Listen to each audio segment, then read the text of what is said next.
Hey class, so we are into session 10. So the past couple of days you've been self-assessing and really revising based on the goals that you have. And so today's lesson is really about dialogue and action. And it's something that's a big component in fairy tale writing and just storytelling in general. And it's always something that we can improve upon. I have to be honest that even just looking at your writing, many of you have already grasped that concept and have been doing an exceptional job of dialogue and adding action. But there's always room for improvement, and let me show you what I mean.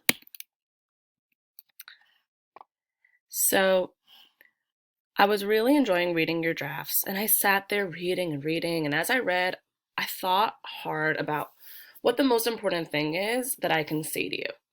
And what can I teach you that will make your reading, that will take your reading and make it grow? So your stories. And the cool thing is that I found a source of trouble and I have a solution to that trouble. The trouble I'm seeing is that there are many times when your writing reads like a soundtrack without visuals, kind of like when you're watching a television show, but there's no pictures on the screen. So you hear the talking, but you don't really know exactly what they're doing while they're having the conversations. And honestly, grown-up writers struggle with this as well. So let's say my story includes a conversation between two people. It's usually like he said, then she said, then he said, then she said.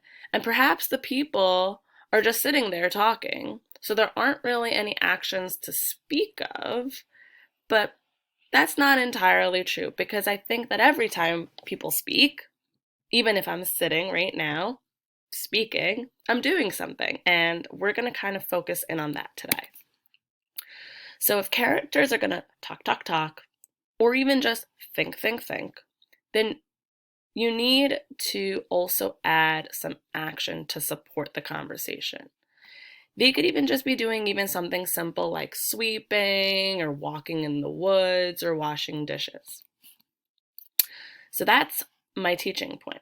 If characters are having a conversation, it helps if they're making a salad or doing some other accompanying action. And those actions can say as much as the dialogue. So I'm going to tell you a story, like how you guys often write, just with a dialogue. I'm so mad at my brother. He comes to me with these lists of things. I'm supposed to do this. I just put it out of sight and ignore it. But he comes back at me with his lists of demands. I feel like taking his list, actually taking him and squashing him. I get so mad. I feel like putting him right out of my life. Ooh. So this is a dialogue that a character is saying to someone else. But if I pull this apart, here is all the dialogue, but where are the actions? What could I show the character doing?